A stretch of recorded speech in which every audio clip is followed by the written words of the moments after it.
Welcome to Washington East to West Sports. This is episode 43. I am Matt Beatty, joined alongside, as usual, by Sean Beatty and Kevin Ardall. If you want to get involved in the show, go ahead and tweet us. I'm at Beatty_Matt. Sean is at Sean_Beatty. Kev is at Kev Believes the First Team Believes Me in a 3.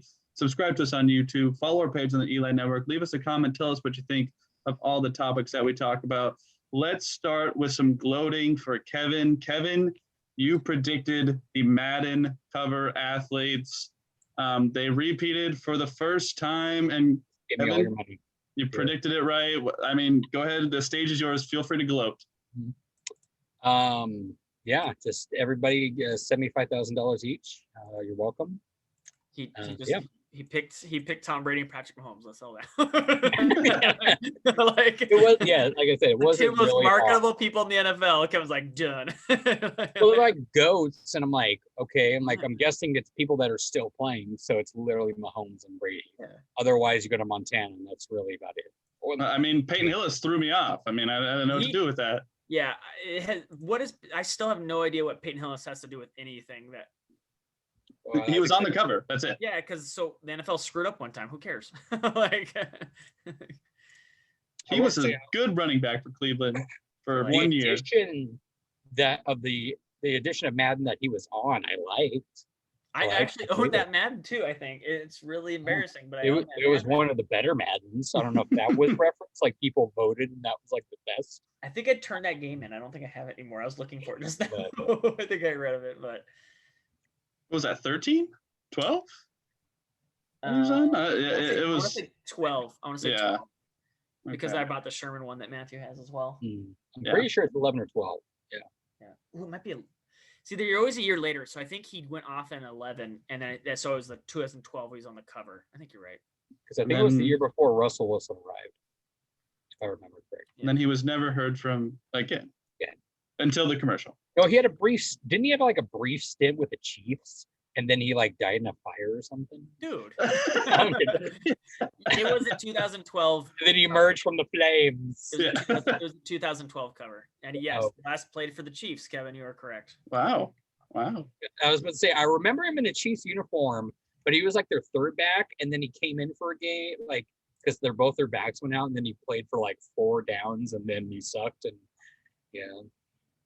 Well, yeah, he never not sucked, but yeah. All right. Well, gentlemen, let us talk a little bit about some other topics. So the Sounders are officially back. They are still undefeated. They had a 2-1 win against the LA Galaxy last Saturday. They take on the Real Salt Lake on Wednesday and then Vancouver on Saturday. So we'll see if they can keep this up. But both are home games. So Sounders are still looking phenomenal and still undefeated. So if you're in Seattle, get out to a Sounders game because restrictions are lifting. So there will be probably a full house sooner rather than later out there. So please go and check out the Sounders. Also, another Seattle team having success is the Storm. The Storm on a 2-game win streak, but they are on a 5-game win streak overall. They defeated the Indiana Fever 87-70 on Tuesday, followed by a 79-69 win again against the Fever on Thursday. Sue Bird was selected to the U.S. women's basketball team along with Diana Taurasi. So fully expect them to go to Japan and take gold once again. So please follow those players and support our Storm as they will depart for the Olympics here fairly soon. Do you even have to say like the Storm are playing well? I mean, they have like Sue Bird, like she wins at everything. So that is true. That is true. Just say like kind of good. We have Sue Bird. Okay. Yep. When are we playing in the playoffs? Okay, got it. Yeah. I mean, that's essentially correct. But yeah. Sue Bird does is win. She just wins. She does. And that team is absolutely stacked. So I don't think that there's anyone who doubts the Team USA to bring home the gold, but you never know. Other teams, like we say with baseball, are also going to be there to win as well. So we'll see how that goes. They try to win. They do try to win. And then let's get one last update here. Carey Price and the Montreal Canadiens are locked in their series with the Las Vegas Golden Knights 2-2, and they are at Game 5. If you're watching this tonight in Vegas, probably about 6 p.m. So please support the former Tri-City American Carey Price. I thought it was tomorrow. I'm saying this if they listen to it on Tuesday. Oh, gotcha. So Gotcha. we are recording this on Monday, and you're going to hear this on Sean. Yeah, Sorry. time travel. So Okay. I ruined the illusion. You were Yeah. watching it live. Oh my gosh. Watch Everybody Loki. knows Okay. this. Yeah. So sorry. Yeah. All right. But gentlemen, we have a lot of show left and we have a lot of Mariners to talk about. So let's get right into it. The recent week for the Mariners has been quite successful. So let's just, there's a lot that I'm sure a lot of people watching our show probably already know about, but let's get into their last week. So they hosted Minnesota for 3 games, won the series, won 4-3 on Monday while we were recording. Then they won 10-0 on Tuesday, lost 7-2, still were able to win the series. Then they hosted AL leading Tampa Bay, and they played very well. Let's start with a 6-5 win on Thursday, and that was a Kyle Seager walk-off. Then it was 5-1 on Friday to get the Mariners back to 500. Kikuchi picked up the win in that game. Then it was 6-5 in 10 on Saturday, and that was a Mitch Haniger walk-off. And then yesterday, day game, it was a 6-2 win, again, a walk-off in the 10th inning, but it was Shed Long who was the hero in this one. So I'm just going to ask you guys what you thought of the Mariners' recent week, and while you're doing that, I'm going to share my screen and show you all of the walk-offs that you may or may not have seen. Can you share my screen first? Yeah, we could do that. And I'll show you what I think of the Mariners. And okay, then, go ahead. And I will right here. This is what I think of the Mariners. I don't know how, but you used the wrong formula and got the correct answer. I don't know how the Mariners are good. There you go, Matthew. You can share it. I don't know how the Mariners are good, but they're just winning baseball games. It doesn't make any sense. We lost, 5 of 6 to the Tigers. We lost a series to the Orioles, and we lost a series to the Rangers. And then we beat the Rays, the best team in baseball, 4 out of 4. It doesn't make any sense. I love it that it doesn't make sense that this team is awesome. And I will love it as it keeps coming. But, man, that was some fun baseball to watch. Really, people should be watching the Mariners. They are fun to watch right now. Go, Kevin. Like, I don't know. I don't know how they're winning baseball games. Yeah, it's.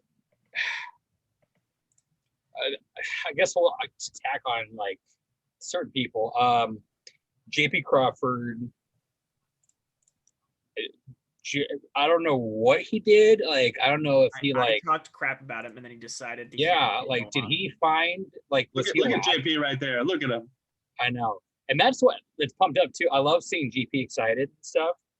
I don't know if he found like a magic lamp and was just like, I wish to be really freaking good at baseball. Do it now. Like, because, I mean, it happens. And I hope to continue to see it because he has been, like I said, we already knew about his glove. But is just the contact he makes, just solid contact, spraying it, putting the ball in good places. And his speed too, as you see there. Like, hauling butt from second to home. Really good. Can we talk about Jake Fraley coming out of nowhere as well? Like, as I was saying to Matt earlier, it's got to be the hair cotton. It's got to be the hair. Those luscious golden locks.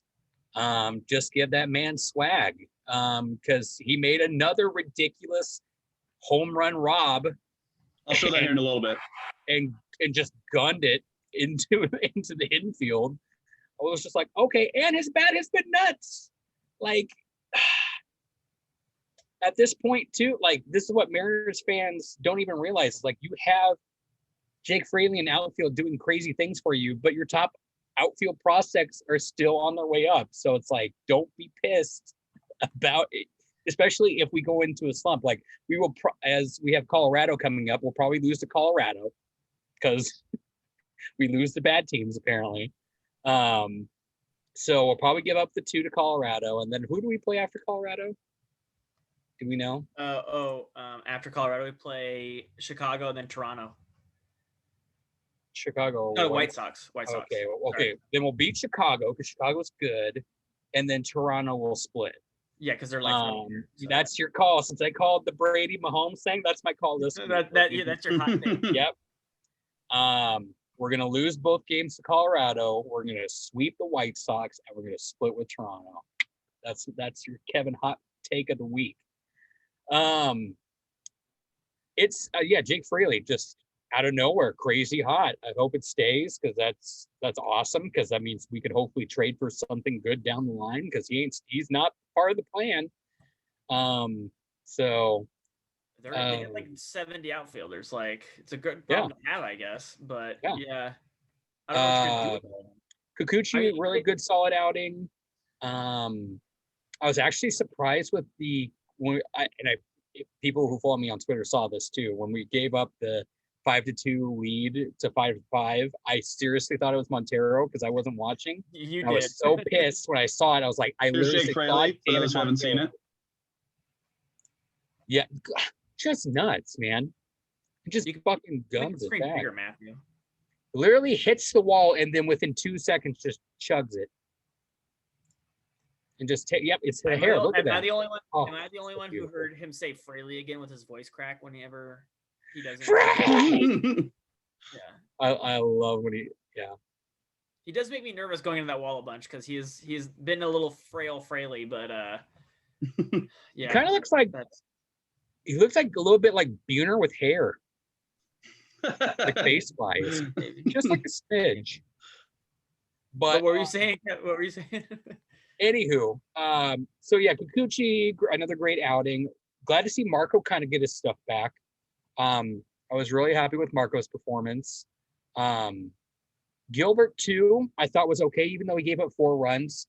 The 2 solo home runs were on his fastball, and like I said, that's something that some days I feel like he's able to locate it a little bit better than others. He just kind of put it over the plate to Mike Zunino and Margot, which they're going to crush that ball if you give him that. So I honestly, like, the starting pitching continuing has just still been really good. Bullpen has just kind of been the scary, weird opposite thing, like we've already mentioned last week. They kind of flip the tides to where the starting pitching is good and the bullpen's kind of like, So we'll see what we do next week, but you've already seen my predictions, and I'll take my victory lap next week when it's happened. Yeah, I mean, I'll kind of reiterate what you guys have already been saying. Like, it's crazy to see them sweep the Rays, how good the Rays have been this year. Like, I mean, last night I was trying to find something to watch to go to bed before I went to bed, and I settled on Zombieland, the original movie on Netflix. And I really like the rules in Zombieland. And rule number 32 is enjoy the little things. And I think that applies very well to the Mariners because, overall you haven't had little things. Exactly. Yeah. That's really all you have to cheer about if you're a Mariners fan. So, I mean, it's really great to see them winning games, I would love blowouts, but even these close comeback wins are kind of cool. Now, granted, your blood pressure isn't helped by some of these wins, but it's nice to see a lot of different guys getting involved, and everybody seems to be contributing at this point. Like every night was a different walk-off. It was Seager, then it was Haniger, then it was Shed Long, and Mickey Crawford's playing well, and Jake Fraley's playing well, and the pitching is playing well. So, do any of us expect this to continue? I can't speak for both of you, but I would say probably not. But while it's happening and while we're winning and while the team is playing well, winning ball games, sweeping good teams, like as fans, like let's just sit back and enjoy this while it's happening, because as we've alluded to, we could get swept by Colorado, then swept by Chicago, then swept by Toronto, and we could be right back in the dumps next week when we get on the show. So, if you're a Mariners fan, just enjoy these wins while they happen, because as it stands, it's based on paper, it's probably not likely to continue. Now, I do want to pose a question to you guys. So last week, I joined a Facebook group called Seattle Mariners Fan Base. I don't know if you guys are a part of it, but I saw it was suggested, and I decided to join it. And there's a lot of different posts. And someone posted today, the Mariners just swept the Rays and jumped to 38 and 36. They're currently 5.5 out of the wild card with the trade deadline 40 days away. Do you think they should be buyers or sellers at this year's deadline? So I was kind of thinking about this question. Well, I would first of all like to say it is June. So this is way too early to be having this conversation, but it's Facebook. People want to have this conversation. I think we can have this conversation. So the most votes would be to, as it currently stands, the options are sell, still have to wait and see how they do in July, buy, and stay put, don't sell off the farm system for a chance at a wild card. So out of those 4 options, I would definitely say stay put. And that is the most popular answer. One, it's like, you don't have to make moves tomorrow based on these players being hot right now. The market's probably not there unless they keep consistently playing well. And then you guys have been talking about, all these outfielders we have. At this point, the only thing I feel like the Mariners should be willing to trade for is pitching. I think that is really their biggest need. Now, obviously, there's probably some infield they could shore up a little bit. Catcher seems to be like a fairly solid position at this point. So I don't know about that. Outfield, we've already talked about the prospects as well as the players playing well in the outfield. So I mean, outside of position players, I feel like pitching is the biggest need here. So if there's a team that comes along and says, hey, we'll give you a solid starting pitcher for Jake Fraley. Jake Fraley's been playing great, but would I take a established starting pitcher with at least a few years on the contract so it's not like a one and done? Absolutely. So at this point, I think the Mariners are kind of in a solid position when it comes to the trade deadline because they don't have to get rid of their guys necessarily. Now, off season, maybe you want to make some moves there, but at this point, I don't see any reason to make a move unless it's absolutely a deal that super benefits you down the road for when your plan is to be competing for the playoffs. So, Kevin, I'm going to throw that question to you. What do you think? First, to start out, one thing I forgot to mention when you brought it up, shout out to Luis Torrens for hitting some bombs. Apparently AAA did him some, good. And also Cal Raleigh, who I believe is still on the hitting streak because I think he had the day off. No, it ended. It ended yesterday? AAA does a lot of good for a lot of players for the Mariners lately, actually. So. But still, impressive hitting streak. But, honestly, you said at this point. Not everything, of course, but to get, if they're not a part of the big grand scheme, Oscar Wagle. Jake Fraley, get what you can for him. Just go down the line and get some things. The only question mark would be kind of Mitch Haniger at this point. Just because he is, yes, he is 27. Mitch Haniger's 30. What's up? Mitch Haniger's 30. Is he? Yeah. Oh, shit. Oh, my math sucks. Yeah. My math is terrible. Oh, yeah, so that's right. He was 27 when we got him. So, time. Wibbly wobbly, timey-wimey stuff. My question is, what to do with Kyle Seager? Yes, Kyle Seager. With Marte being as hot as what he's doing right now down there, even though he is slated at shortstop, but he can play third. But he hasn't yet. He's rumored to go to third, but he is technically a shortstop. But if JP is doing what JP is doing, do you still JP off with Marte? Do you do that Ketel Marte thing again, even though you didn't know at the time Ketel Marte was Ketel Marte? That dude. It's kind of a question mark. I'd be okay with Fraley going. JP would be kind of hard to see him go just because he is young. But knowing what we have in Noelvi Marte, and the fact that, or at least if one of them can start learning the third base position, that'd be interesting to see. Just because Kyle Seager eventually down the road will have to be traded. And also there are rumors that, well, at least it was about a couple weeks ago that the Mets were interested in getting Kyle Seager. But I don't know what you really trade for the Mets. But if Kyle Seager or Fraley's out there, people want him, go get some stuff. Sean, can I ask Kevin a follow-up to that? Go for it. So you say trade Jake Fraley. What would you be willing to trade him for? Anything? What is the minimum bar you're giving up Fraley? for? Well, you want pitching, that's for sure. A pretty high, decent prospect. I imagine you probably have to give something down in the farm system as well. So I imagine Jake Fraley and one of our pitchers, not saying like Hancock Anderson or anything like or Kirby, but like a pitcher that's in the minor leagues. For an established starting pitcher that's like a number 2 guy. Trying to think of a good name offhand. That's Like, yeah, it doesn't sound like you're willing to trade any of the ones like Hancock, Kirby, like any of the younger guys that are our top pitching prospects. So I'm assuming you're guessing I don't want to say lower ranked pitching prospect. Okay with what we like. If people were interested in like Kikuchi, I might be okay with trading Kikuchi just because what we know we have it down in the farm system. Even though he has been really solid this year, but or even Marco, just because Marco's got a little bit of injury history now and he's getting older.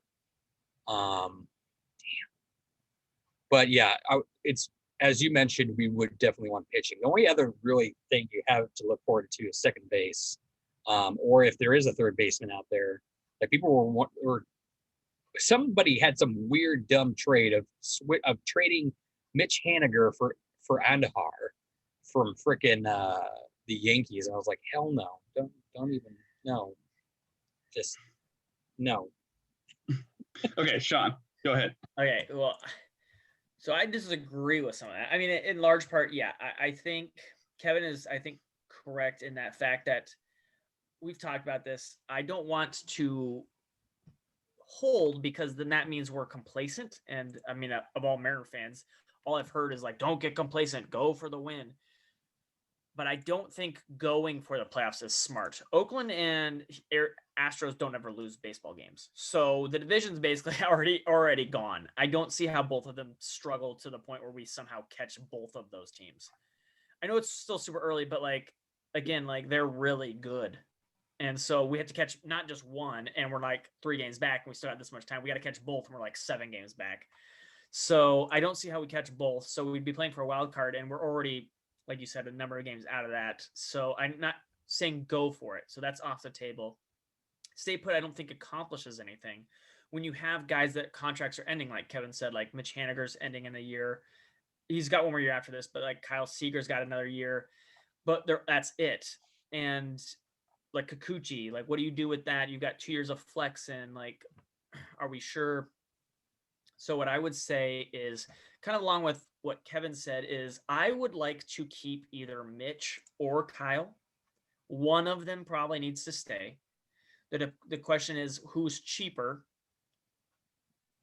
My gut tells me it's Mitch, but he has much better upside. Kyle Seager's already got paid, man. Kyle Seager knows what his value is. He's already got his money. So Mitch, well, you throw some dollars at him, I think you get him because Mitch already knows he's barely been on the field the last 3 years. So that's why my gut just tells me that. Because Kyle Seager's one getting trade interest, not Mitch Haniger. Let's be very clear here. So it would suck to trade Kyle Seager, but getting something back, I think it's the opposite. And pitching is important. We do have a lot of it coming up. You can't bank on a lot of it, and you can always use more. But I think a lot of our issues come to infield depth. We don't have any. So Marte is 19. He is not coming up for a while. So as awesome as he has been in Player of the Week twice already in all of the minors, at 19 years old is nice. Shooting up to 6th prospect in baseball is very nice. But he is only 19. We're not going to rush him anytime soon. So I think what the end goal is JP probably moves to 2nd. And Marte's he's too big to play 2nd probably. And he's probably too big to play shortstop, but he's probably best. I mean, he can maybe stick his big butt at 2nd, but I just don't think he's athletic enough. I think JP's more athletic. But who knows? We got like 3 years till that comes up. So, and JP will probably be paid at that point. I think you guys are overestimating how much you can get for the Jake Fraleys with mixing with something else. a Jake Fraley and Kikuchi or a Flexen's not going to get you a ton, but what those guys can get you is just bullpen guys. And I think the bullpen guys is what we need to be looking at, like a low tier bullpen, like guys, still in the top 30 of prospects, but some guy that's got some upside, maybe like a Tommy John guy, kind of like who did we get from the Andres Munoz from the Padres? He's a higher upside guy, but like a little bit less than that is something like an arm that's only planning on being like a 7th inning guy. Because right now we have a Munoz who's got a lot of talent, but is not there. We have a Swanson. We got a couple guys coming up, but having arms in the bullpen is huge, and we need some arms in the future. And so trading Drake Fraley's, like those lower tier, 4th tier outfielders for a 4th tier reliever is fine with me. And like filling up that bullpen, so when the Hancock and the Kirbys are up there and the Logan Gilberts, you've got a back end to go with those front guys, because we can't just ignore that. I think we'll fill in hopefully fill some spaces in the infield with some signings. So that's why getting rid of Kyle Seager is probably the better bet anyways. Like you could get a Chris Bryant, or you can get a Trevor Story, a Correa, a Corey Seager to play shortstop and move JP. There's more options, I think, there than in a crowded outfield. We still, even moving Jake Fraley, we'll still have a crowded outfield, but you'll still run 6 guys deep. So we'll have to make that decision when you get to it. But as much as I love Jake Fraley, but if he keeps doing it, like, who knows, man? Like, there's so much. It's the Kyle Lewis thing all over again. Like, at what point does the hot streak do you take the offer? But the problem is, I don't think the offers are what a lot of us think the offers are really for. They're for a. I think you got to let him be hot for like another week to get his value at the maximum. I don't think his value is as high as it possibly could be. No, he's going to regress like very soon. He's been fantastic. I go 158 RC plus. Like, yeah. At the same time, too, I didn't think what we would get for Aaron Nola, what we got. Like, yeah, but Nola. I mean, Austin Nola. I know. Nola's value also came from catcher. Like, catcher is like barren in this thing. We also gave away some arms, which were high-end arms, but got hurt. So like that's kind of why because as you see, the Padres have all of these starters, but they don't have much bullpen, and they needed the bullpen as well. That's kind of why we were able to get Munoz. But we got Munoz because, again, he was coming off of a Tommy John. We got a Trammell who, again, has not really put it together. So it's not like we robbed the Padres. So sure. And Nola has 4 years of eligibility too, so that's why we're able to get something like that. Jake Fraley, I'm not sure how many years he has left. I didn't look it up, but it's not like these guys are high prospects or high end talented prospects. So I think our best bet is to fill in little pieces here and there with these guys that we're trading, and we should trade some of these guys. Kyle Seager is the one you could probably get some most value out of. Like, you can get a guy who you're like, look, like this guy will be a major leaguer next year. That's like a proven guy, like a proven prospect. I say proven prospect as in, you know what I mean? Like a guy who has some pedigree in the minors at least. That's the only guy that you're going to get any value, Mitch or Kyle. But a Jake Fraley can get you a nice bullpen arm, I feel like, in a possible of a bullpen arm. And that's what we need to fill out, the bullpen more than anything, more than starters. Yeah, I mean, with Kevin's anger towards Montero, I think that bullpen is definitely the route to go. His anger is rightfully. I mean, yeah, his anger is not necessarily misplaced. I'll take Montero right now. Like, dirty French fries off the floor. Just be like, hey, you give us Montero, and I'll give you. You're awesome. I'm like, done. He has been very, very, very, very unlucky though. So I can say to that his luck is not good. Actually, it's really not good. So he doesn't do himself any favors, I would say, but he is definitely not getting any bounces. That is for sure. Yeah. So, I mean, it sounds like you are, sell to a certain point. Yes. Yeah, it's not making any big moves. That I'm not saying like shake it up, make one big Kyle Seager, Mitch Haniger move, but nothing else. No big move. Okay, that seems fair. So let's give a quick injury update since we were last on. Evan White was removed from his rehab assignment with AAA Tacoma on Thursday. That was June 17th. Kyle Lewis was transferred to the 60-day injured list on Friday. That was June 18th. Justin Dunn, manager Scott Survey, said Saturday that Dunn has been diagnosed with a right shoulder strain and won't throw for about 2 weeks. Justice De Los Santos of MLB.com reports. Isaiah Campbell underwent a cleanup procedure on his right elbow and is on the 7-day injured list. Ty Everett, Corey Brock of The Athletic reports. And then today, Ty France is on the IL now day to day. It does not list what is injured. And then Eric Swanson is on the 10-day IL. Will throw a bullpen session Monday and is likely headed to a rehab assignment with AAA Tacoma shortly thereafter, the Associated Press reports. But as I have said, it's been nice to see these other guys get some opportunities. And, the guys like Jake Fraley, Shed Long are certainly making the most of their opportunities. Is there anything on that injured list that you guys are really concerned about? I will mention Kyle Lewis. Like John mentioned it last year, he wanted to trade high, and, it seems like his value was the highest at that time, like Sean said, but hopefully he comes back from these injuries and is the same guy, if not better. But, it's tough to watch him not stay healthy because it seems like he could be a very good player if he does stay healthy. Sean, any injury concerns for you? I would say it was a concern. The one that bummed me out was Evan White because he just needs at-bats, just period. And he only played 4 games, but he absolutely murdered the 4 games in the minors. So was like, okay, we're turning the page now, you're back. And then hurt again. And that guy just needs at-bats. He needs reps. And that's what I want to see from Evan White. And I'm not blaming Evan White. I mean, you get hurt. It's just that for me as a fan, it was frustrating to like, okay, let's get this guy some ABs. Let's do this thing, and hurt again. So that was the one I'm probably most concerned about. Obviously, other than the Kyle Lewis one. But yeah, the ones you mentioned, Evan White kind of bummed me out the most. Kevin? Yeah, the Evan White thing, so I'm not going to repeat it. Justin Dunn a little bit, just because we've seen good things from Justin Dunn so far. So I want to continue, that was my main thing, is I want to see if Justin Dunn can continue that pace through a whole season. Just because then you know what you got with that trade from Justin Dunn. But with him being on the shelf, it's kind of like flimsy flopsy. You don't know what you had there. My question is, do we know what the plan at first base is for the Mariners right now? With France gone and White gone? I mean, they did acquire Jake Bowers for now. Oh, that's right, Bowers. Yeah, that's probably why they traded. Who apparently is awesome as a Mariner. So I don't know what. No. Okay, so I guess Jake Bowers is now your starting first baseman. Yeah, so he goes on hit streaks of 8 games when he joins the Mariners. I don't know what. Apparently, it's the Dipoto magic. I will say, Kevin, that you're right. Dunn is a bummer. I just didn't say Dunn because I think Dunn's is just a little nick.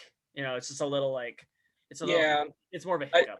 But yeah, I just wanted because I wanted to see that consistency continue to where we could be like, oh, okay, now we have an option for we could trade Dunn to try to maybe get more, or be like, eventually when our guys come up, be like, we got a solid kind of like a Elias kind of guy, like a guy that can be your bullpen that can get you out of a jam for 2-3 innings. Just seeing him 8 innings, it would be nice. Mm-hmm. Yeah. So it's just kind of a bummer. I'm glad. I mean, we still have a good rotation now that Marco's back. But yeah, it's just a bummer to see because he was doing well. All right, before we get into a prospect report, I do want to share the special Juneteenth jerseys that the Mariners wore, Steelheads on Saturday. So what do you guys think of these jerseys? I really like the look of these Seattle jerseys, just simple, just solid. I like the jerseys. I would like them to incorporate it more. I know it's probably a Juneteenth special, but I really like the jerseys they repped on Juneteenth. What do you guys think, Sean? They're nice. I think I saw people going overboard we should just be the Steelheads and all this stuff. So they all settle down here. But they're nice jerseys. Yeah, no, they're fresh. I like them. Kevin? Yeah, I thought they were cool. I mean, it's nice that they pay tribute to that league and to that team. Things like this, plus Jackie Robinson Day, I like to see in the league to pay tribute to that heritage, culture, and stuff like that. So I think it's really cool that they are able to. Did they change the hat? The hat just looks. They did. It's just a simple S. Oh, yeah. Okay. Yeah. Okay. And I know that it pumps up the players too to like represent that. So, I mean, if it gets them even more jacked to hit more balls, I agree that they should incorporate it more like an alternative thing, something like that. Like they definitely need to, like Sunday jerseys or something like that. Yeah. Or even like kind of like what football does with like the Thursday night football jerseys, where you can have the alternate like for a couple of games. They should have like a set like 6 games out of the year, like you get to choose. Usually the pitcher chooses the jersey. Mm. Usually, but there's rules on what they can pick. Obviously, yeah. While we're on the subject of jerseys, Seahawks, please do a retro uni game. Just one. One. Like that's all I want. Can we remove the absolutely shit show that is the Color Rush jerseys and just go to old school jerseys? Like, you don't like the Nickelodeon green? Stop making Nickelodeon green jerseys. Like 4 people in the world like it. I'm cool with the grays. The grays are cool, but the greens just are horrible. Man, I'm not even a Wolf Gray fan. I don't even really like the Wolf Grays. I don't mind Wolf Gray, but like if you're giving me retro Seahawks, I will take that over the Wolf. Oh yeah. Home blues and retro. Like let's just do it. Mm-hmm. All right. Well, let's do a little bit of a prospect update. Sean, do you have anything in that arena? Well, I mean, Cal Raleigh finally ended his hit streak. I think ended at 24 games. Just ridiculous. Julio Rodriguez went to the Olympic to help his Olympic like trials or I don't know what they call it for baseball, but that's usually I think it's qualifying. I think qualifying, yeah, because they just call it trials in track and field, so whatever it's called in the baseball world. But he came back, continued to stay super hot. Dude is insane, and then got sent again back to play for the Dominican team again.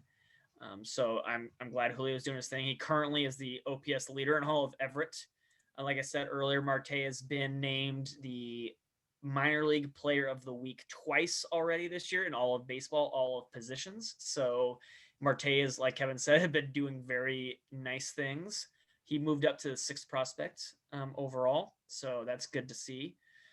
I think one that's being ignored a lot, and me and Kevin had a fun with a guy online about it, is Austin Shetton, who some guy said he was just mediocre and don't even worry about him. And then he is now, I think it was 4th in that league in OPS, over the 5th in the league in OPS.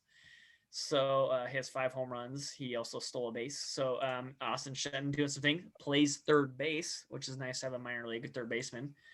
But he's one to keep tabs on. I really, basically, I'm super excited and hoping to see some Mariners prospects this weekend, because I'm planning on going to the Dust Devil games Friday and Saturday. And Kevin, any any updates from you there, Kevin? Looks like Kelnick had another good day today. Kelnick's been doing a little bit better since going down there. Right today, he was 1 for 4 with a run and an RBI. Cal Raleigh went 3 for 4 today. Jesus. Can I give a stat here? Oh, hold on, it's got to load. Keep going, Kevin. Sunday, Emerson Hancock had a very good day. I think it was like 5.2 innings pitched with 8 Ks and a walk. So, like, I mean, solid Emerson Hancock stuff, like what he's been doing. So I've been happy to see it. Yeah, other than that, he already mentioned it. Apparently, Luis Liberato had a nice 2-run homer. I'm watching it right now on my phone. He was also the guy that was at the Dominican hitting home runs. God. There was one over the weekend, I will say, that Kelnick hit. I think it was Kelnick. Yeah. And I even tweeted, I was like, that's going to be a closed casket funeral for that ball, because he just murdered the living crap out of it. Can I say, this was as of a couple days ago, the Everett Aquasox, so the Mariners A affiliate. So my prospect update is just going to be them as a team. They had played 40 games, and their run differential is 120. The next highest team was 24 run differential.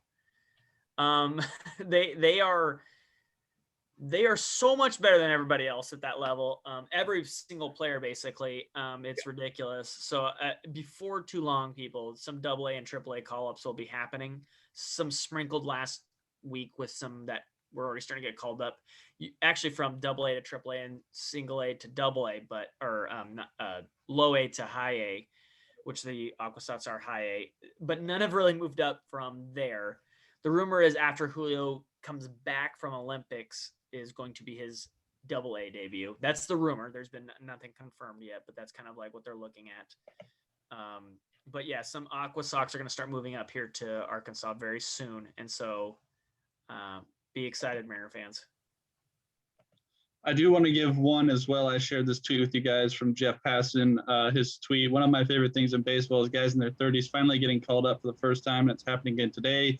Right-hander Vinny Natoli, 30, is headed to the Seattle Mariners. Source tells ESPN. Minors, indie ball, done it all. Now he's a big leaguer. So he is on the Mariners roster. Has not seen game action yet. This was June 18th, so he hasn't made a game appearance yet, but he has finally made it to the big league. So congratulations to Vinny there. And then let's talk about both of you going to see the Tri-City Dust Devils. Sorry, I mean the Everett Aquasox. So you are both planning to go on Wednesday, June 23rd, and you will see Matt Brash for the Everett Aquasox pitch against D. Daniel of Tri-City. It's an Angels affiliate, so I don't really want to look that name up just because I don't like the Angels. But if you do want to go see George Kirby, he will be pitching on Saturday. Yeah, and then if you Friday, Saturday, Kirby and Hancock. Yeah, Hancock is Friday, Kirby is Saturday. So are both of you planning on going to one game, a couple games? And what are your expectations? Are you expecting the Aquasox to take that 120 run differential and just, jack it up 20 runs this week? Or what are you guys thinking? Or Sean, you're going to go see these prospects. What are you kind of most looking for? Well, their number 2 hitter, Julio, won't be there because he's playing for some, little thing called hitting for the Dominican team, number 3 in the lineup there, ahead of Jose Batista, that guy.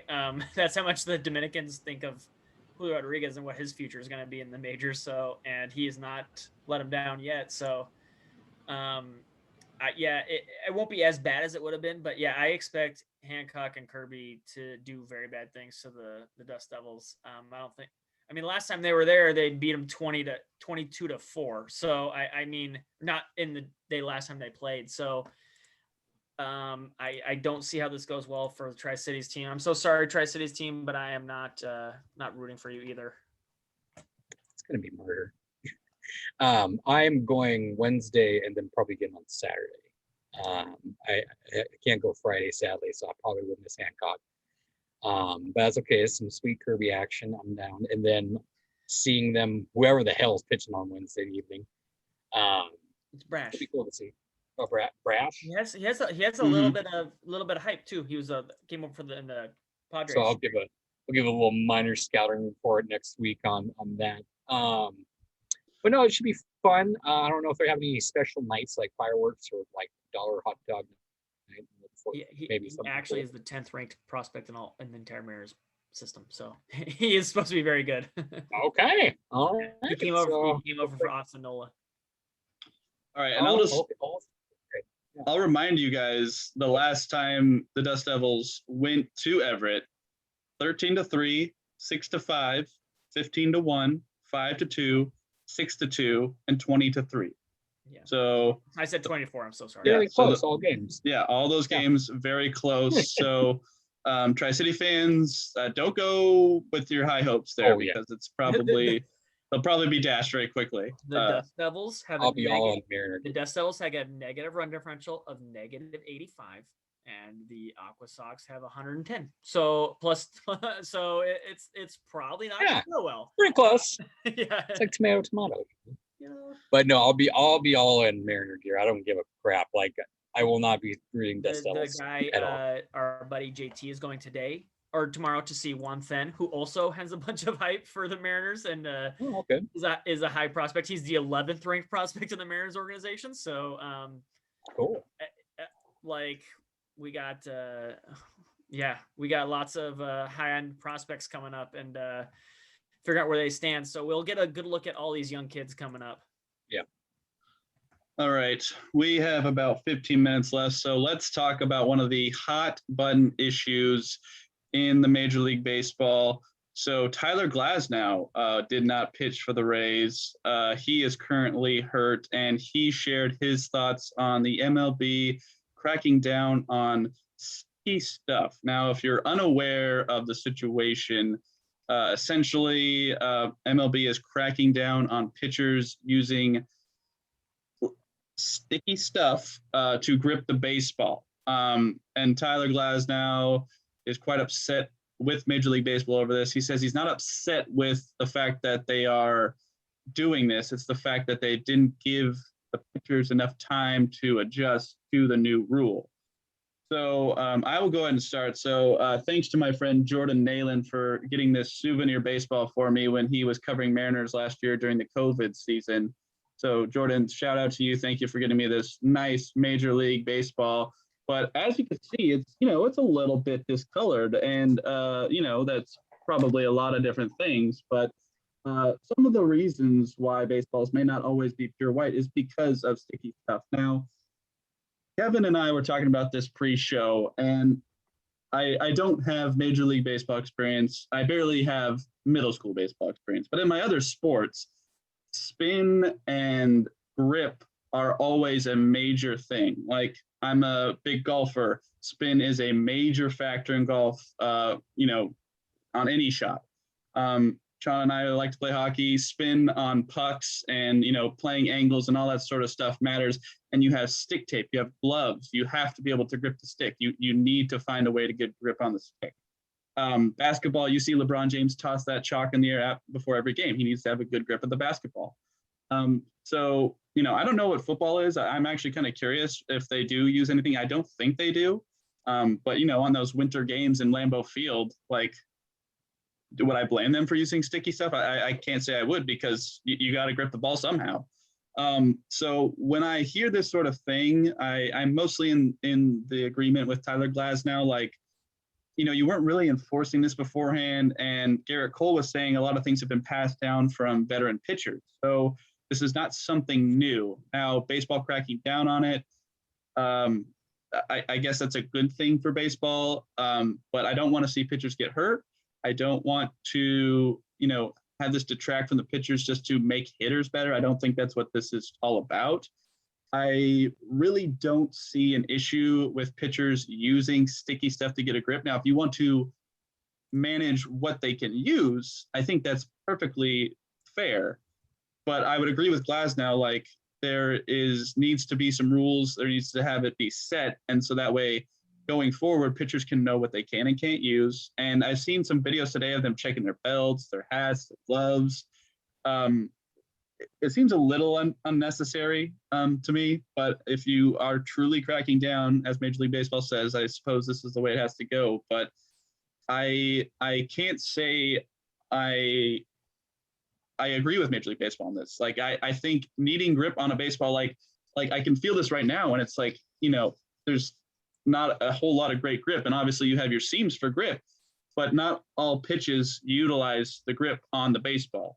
So I don't really see a problem with pitchers trying to utilize any sort of legal substance to get a grip on the baseball to throw whatever they might need to throw. So I don't really see an issue with it. There are other things in baseball that are much bigger issues. Sean, what do you think? Oh man. So I have a baseball as well, but there's a great clip of Peter Mullen. He was I think he's, I don't want to mess this up because he's going to get mad. I want to say Australian, not New Zealand. Baseball pitcher in the majors. He played for several teams on the beginning of Atlanta Braves broadcast because he works on their pregame show. He talks about this, and he says largely the same thing. He says no pitcher shouldn't cheat in a certain way, but yes, gripping is important. So what he says is when, like Tyler Glasnow says, when you hold a baseball, this is not an actual baseball like Matthews. This is a novelty knockoff Harold Rounds baseball. Has his sweet stats over there. But thanks, Ben. A lot of the times when you have a good enough grip, you'll just release the baseball. But with what Tyler Glasnow had to do was when they took it off, he had to really hold the baseball. So his forearms got super tight. and that's what ended up hurting his UCL. So this will cause, and he said the way they changed gripping it in the middle of the season, it will cause injuries or can cause injuries because they have to adjust how they physically grip a baseball. What Trevor Bauer said of the Dodgers was what they should do is have a conveyor belt in the locker room and have just sprayed sticky stuff on every baseball so no players have to worry about it, and it should be pre-approved sticky stuff. Everybody's the same. There's no one cheating or doing something to it. The pitcher said that what he did was in his career was he lost his breaking ball. And what they do with the new baseball, Matthew, is it's brand new and it's hard. So they will scuff it. And that's what you see on there. But the problem is the scuffing it isn't uniform. It's not done by the same person, by the same player, by the same team. So the problem is like, it's just like random. It's just like dirt and whatever. They tied pine tar on it. So to get a greater grip, but it's not uniform. So what they'll do is they'll try to like find a substance. So like if you use rosin or just sweat, all it does is rub off the scuffed up stuff. And now you have a brand new baseball again, which has no natural grip to it. And so he says, we need the extra little thing to get it. So he used sunscreen lotion, and that helped him actually get his breaking ball. And it's not that much more. Baseball, we talked about this before, baseball hitters approved it. Almost 70% said we want them to use it because we want to know we want them to know where the baseball is going. JT found some stats that I was talking to him yesterday about that. They did over 1,200 plate appearances before and after, right after this rule was implemented, and hit batters went up 25% since they removed it just in the middle of the season. So people are getting hit way more than they were before. So pitchers have less control of where the ball's going. Yu Darvish talked about how, and he brought in and ordered some baseballs from Japan. They come pre-made with sticky stuff on it. What I would say, Matthew, to your point is what I would agree with is make the sticky stuff uniform. The problem is the spider tack, I think is what it's called, is what they use, and it increases RPMs because it's so sticky and it's a pre-made gook that like increases RPMs. That is cheating. That is getting an advantage versus getting enough sticky to actually physically just hold the baseball in a way that you need to throw the baseball. So all it takes is just a uniform sticky substance that they can use, not a rosin, a uniform sticky substance they can use or pre-use on the ball, or like Bauer said, like implement as a team on a conveyor belt down a line. So it's all uniform between every inning so that we all know what it is. So the pitchers can use it and players don't get hit with the baseball. That's all that I think a lot of baseball wants. They need sticky stuff on the ball to hold the baseball physically, to get it where it's going at 100 miles an hour. No one wants to get hit with 100 miles an hour. So in order to do that, you have to put something on it. And that's where we're at, unfortunately, with baseball. Yeah, it's I think you said it very well. It's just there needs to be some sort of uniformity. Kevin? Okay, so I was going to give examples. Well, that's why I kind of left. So when you hold a baseball, like so, oh shoot, sorry, that's not baseball, that's bowling ball. But we're going to use this to kind of transition. Other sports use it, as you already mentioned. Bowling, as you all I've already previously mentioned, and JT as well on the show. We are big bowlers. In sports, they use it to get more grip. They use stuff this is called power tape, made by Storm, which is one of the top companies in the world. Used to put on your fingers to get more grip. Now it's different with a bowling ball because you have inserted finger holes to where it fits better. But as you can see, there's no rubber ones in this because this is a house ball used for a shot. Ugh. But in this one, they also have inserted thumb, like rubber. I can show that to you. Rubber stuff there to get grip on it, to put more RPMs on things. I don't see why baseball doesn't allow to do this, because it's for safety purposes. When you grip a ball, as Sean already mentioned, when you have substance on the finger, you don't have to grip nearly as tight because it throws off the shot when you do have to grip more, and also constrain, especially when you're full arm speeding it. It's the same thing with a bowling ball. When you grip a bowling ball, it also throws off your shot, but you're also throwing 15 pounds and trying to spin it at 1500, 500 RPMs. That jerks your wrist like crazy and causes problems in the wrist versus the elbow. But to be honest, it's something that definitely needs to change. MLB needs to look at it and look at other sports and see players using things. I wouldn't even be surprised if professional bowlers used other sticky substances. I mean, they are allowed to use resin, certain tapes. You can put tape inside the thumb holes. You can put tapes on your fingers to make it to where it fits better, to where you don't have to grip, because it causes injuries, especially since a lot of pro bowlers are not really in the same shape as what professional baseball players are. Hey, don't there are some. Don't you talk about Bartolo Colon that way? It's true. There are some people that are the size of Bartolo Colon that do professional bowl. But I mean, to be fair, most professional bowlers are in reasonable shape. They're not like, 600-pound fatties. They're just going out there and, hauling the ball.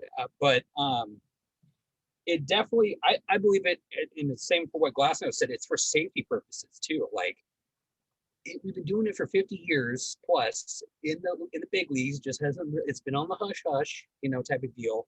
And now, especially since players are getting more athletic than what they were back in like the 70s and 80s, and their ability to throw more different styles of pitches, faster ball, I mean, yes, the sickness allows for those a little bit, but at the same time too, like, batters are also using things to their advantage as well, as we saw with the Astros, and they still are doing it, just in different other methods. So why not? Like, if it's for safety purposes, especially, to where big names like Glasnow get you money versus no names, it gets more money to the MLB. So why not use it? Put it in an arena to where you can control MLB, but make it to where the pitchers are happy with what you're doing. Because there are certain extents to where, like, yes, I could probably take like rubber cement and like sticky glue, and I mean, people have done that before. Bowlers, when they've had cuts, they take liquid Band-Aid and put it on their finger and light it to where it seals up when they have a cut, to where and it actually still gives them advantage, because now the surface of their fingers are different, to where they can get more reps. It probably still hurts like hell, but they're still able to bowl. So honestly, in my opinion, allow it. I saw a tweet that was great. It said, "Let them use whatever, and let the players use steroids and bang on trash cans. Let's just everybody's cheating, banging on trash cans, doing roids, and spinning balls at like 3,000 RPMs a second. Let's just do the thing."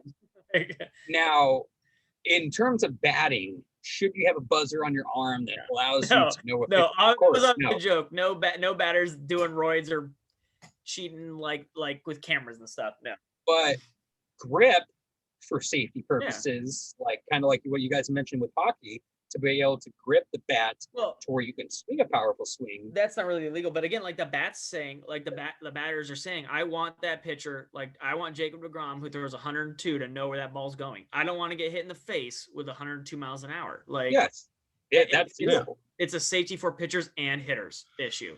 I mean, we've already Mariners fans, Mitch Haniger.